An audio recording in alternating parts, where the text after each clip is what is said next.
حضرت سلمہ رضی اللہ تعالیٰ عنہا۔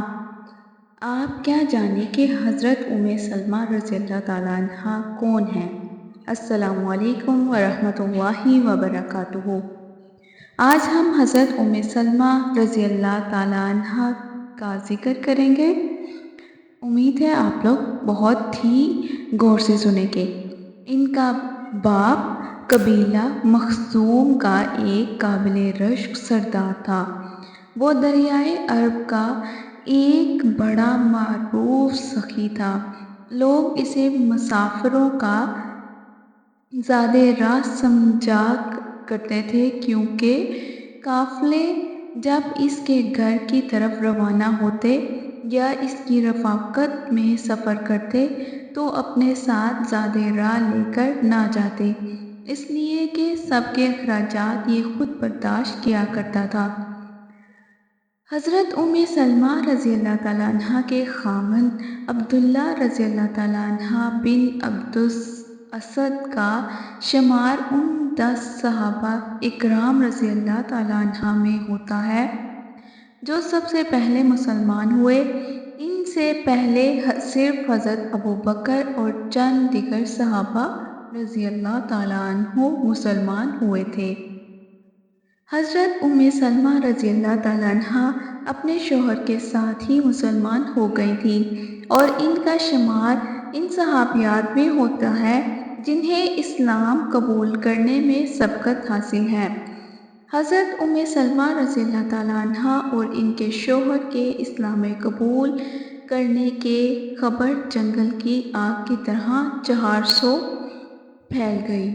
قریش غصے میں آ کر ان دونوں کو ایسی دردناک سزائیں دینے لگے جس سے مضبوط چٹانیں بھی لرز جائیں، لیکن ان کے پائے استقلال میں کوئی لغزش نہ آئی، نہ ان کی طبیعت میں کوئی بھی ملال پیدا ہوا اور نہ ہی یہ کسی تردد کا شکار ہوئے۔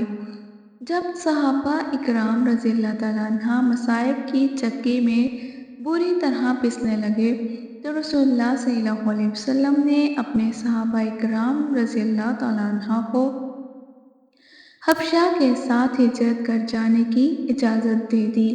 ان مہاجرین میں یہ دونوں میاں بیوی بھی تھے۔ حضرت سلمہ اور ان کے خاوند اپنے معزز گھرانہ اور عالیشان گھر چھوڑ کر اللہ سبحانہ وتعالیٰ کی خوشنودی حاصل کرنے کے لیے ایک ان دیکھی منزل کی طرف روانہ ہو گئے۔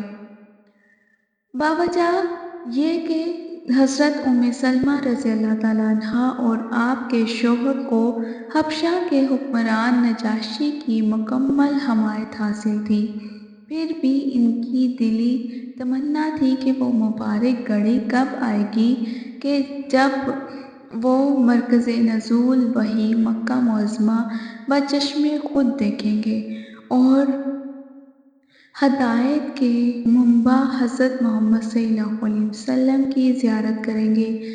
یہ تمنا آپ کے دل میں سمائی ہوئی تھی۔ سرزمین حبشہ میں مقیم مہاجرین کے پاس اس قسم کی خبریں مسلسل آنے لگیں کہ مکہ معظمہ میں مسلمانوں کی تعداد میں تیزی سے اضافہ ہو رہا ہے۔ حضرت حمزہ رضی اللہ تعالیٰ عنہ بن عبد المطلب اور حضرت عمر بن خطاب رضی اللہ تعالیٰ عنہ کے اسلام قبول کرنے سے پہلے مسلمانوں کی قوت میں بے حد اضافہ ہو چکا تھا۔ قریش کی جانب سے آزار رسائی ختم ہو چکی تھی۔ یہ سن کر مہاجرین نے اطمینان کی سانس لی اور ان کے چند ایک نے مکہ معظمہ واپس جانے کا عزم کر لیا اور کشاں مکہ معظمہ روانہ ہو گئے۔ ان واپس آنے والوں میں سلمہ رضی اللہ تعالیٰ عنہا اور آپ کا شوہر بھی تھا، لیکن ان واپس آنے والے مسلمانوں کو جلد ہی اس بات کا احساس ہو گیا کہ انہوں نے واپس آنے میں جلد بازی سے کام لیا۔ جو خبریں ان کے پاس پہنچ رہی تھیں ان میں زیادہ مبالغہ تھا۔ صحیح صورتحال یہ تھی کہ جب حضرت حمزہ رضی اللہ تعالیٰ عنہ اور حضرت عمر رضی اللہ تعالیٰ عنہ مسلمان ہوئے تو قریش اور زیادہ بھڑک اٹھے اور انہوں نے مسلمانوں پر مزید ظلم ڈھانا شروع کر دیے، جس سے مسلمانوں کی مشکلات میں بے حد اضافہ ہو گیا۔ مشرکین نے مکہ مکرمہ میں آباد مسلمانوں کو ایسی دردناک سزائیں دیں جن کی مثال نہیں ملتی۔ اس ہولناک صورتحال کو دیکھ کر رسول اللہ صلی اللہ علیہ وسلم نے اپنے جانثار صحابہ رضی اللہ تعالیٰ عنہ مشرکین نے مکہ مکرمہ میں آباد مسلمانوں کو ایسی دردناک سزائیں دیں جن کی مثال نہیں ملتی۔ اس دردناک صورتحال کو دیکھ کر رسول اللہ صلی اللہ علیہ وسلم نے اپنے جانثار صحابہ اکرام کو مدینہ منورہ ہجرت کرنے کا حکم دیا، تو مہاجرین کے پہلے قافلے میں حضرت ام سلمہ اور آپ کی شوہر نے شمولیت کا ارادہ کیا، لیکن اس دفعہ حضرت ام سلمہ رضی اللہ تعالیٰ عنہ اور آپ کے شوہر کا مکہ سے ہجرت کرنا اتنا آسان نہ تھا۔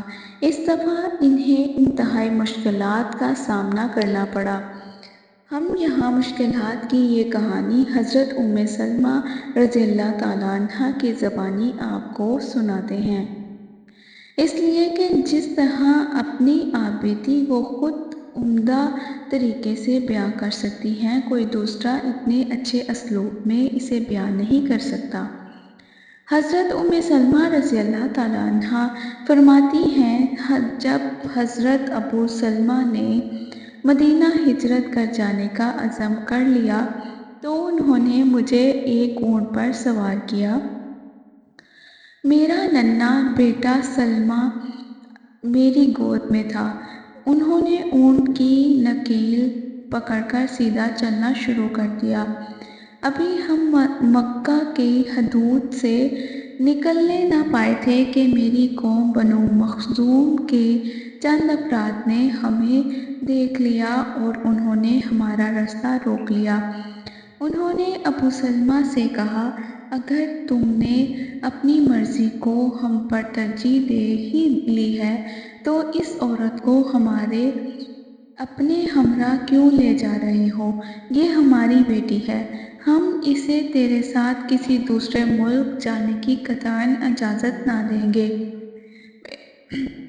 پھر انہوں نے آگے بڑھ کر مجھے اور ان کے ہاتھ سے چھین لیا۔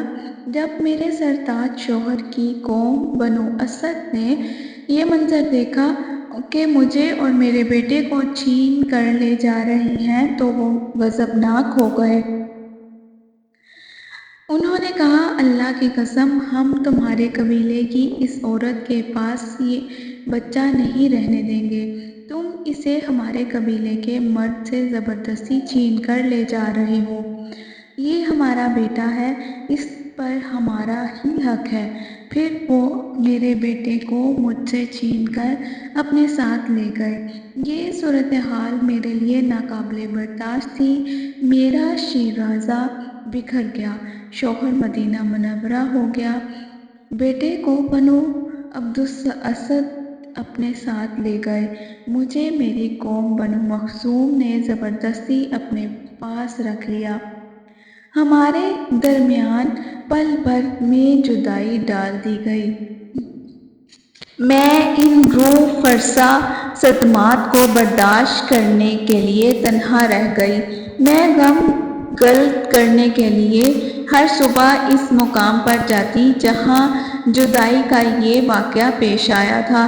میں وہاں بیٹھ کر دن بھر روتی رہتی اور شام کے وقت گھر واپس آ جاتی۔ تقریباً 1 سال تک یہ سلسلہ جاری رہا۔ میں ایک دن وہاں بیٹھی رو رہی تھی کہ میرے ایک چچا زاد بھائی نصرت ہمارا دینی فرض ہے، اس لیے ایام عدت گزر جانے کے بعد سب سے پہلے حضرت عمر صدیق نے نکاح کا پیغام بھیجا تاکہ انہیں مکمل تحفظ مل سکے، لیکن انہوں نے انکار کر دیا۔ پھر حضرت عمر رضی اللہ تعالیٰ عنہ نے پیشکش کی، وہ بھی آپ نے قبول نہ کی۔ پھر چند دن گزرے، رسول اللہ صلی اللہ علیہ وسلم نے پیشکش کی تاکہ ناتواں اولاد کو مکمل تحفظ مل سکے۔ حضرت ام سلمہ رضی اللہ تعالیٰ عنہا نے عرض کیا، یا رسول اللہ صلی اللہ علیہ وسلم، میری 3 معروضات ہیں۔ ایک تو میں انتہائی عزیل عورت ہوں، مجھے اندیشہ ہے کہ آپ کو میری کوئی بات ناگوار گزرے اور آپ مجھ پر ناراض ہو جائیں اور میں اللہ کے طرف سے کسی عذاب میں مبتلا ہو جاؤں، اور دوسری بات یہ ہے کہ میں ایک عمر رسیدہ عورت ہوں، اور تیسری بات یہ ہے کہ میں عیالدار ہوں، چھوٹے چھوٹے میرے بچے ہیں۔ یہ سن کر رسول اللہ صلی اللہ علیہ وسلم نے ارشاد فرمایا، جہاں تک تیرے عزیل ہونے کا تعلق ہے، میں اللہ تعالیٰ سے دعا کروں گا، انشاءاللہ تیری یہ عادت کا فوراً ہو جائے گی۔ جہاں سے عمر رسیدہ ہونے کی بات ہے، اب میں بھی تیری طرح عمر رسیدہ ہی ہوں، اور جو آپ نے عیالداری کا تذکرہ کیا ہے تو اسی لیے تو میں پیشکش کر رہا ہوں تاکہ ان کی ذمہ داری لے کر آپ کو اس پریشانی سے نجات دوں۔ اس کے بعد آپ رشتہ ازدواج میں منسلک ہو گئے اور انہوں نے حضرت ہر قسم کی پریشانی سے نجات دلانے کا باعث بن گئے۔ اس طرح رب العزت نے حضرت ام سلمہ رضی اللہ تعالیٰ عنہ کی دعا کو شرف قبولیت بخشا اور حضرت اب سلمہ کا نعم البدل عطا کر دیا۔ رشتہ ازدواج میں منسلک ہونے کے بعد بنو مخزوم قبیلہ کی یہ ہند نامی عورت صرف ام سلمہ رضی اللہ تعالیٰ عنہا ہی نہ رہی، بلکہ انہیں ام المؤمنین بننے کا عظیم شرف بھی حاصل ہوا۔ اللہ سبحانہ وتعالیٰ حضرت ام سلمہ کا چہرہ جنت میں روشن کر دے، اللہ تعالیٰ ان سے راضی ہو اور وہ اللہ تعالیٰ سے راضی ہوں۔ السلام علیکم ورحمۃ اللہ وبرکاتہ۔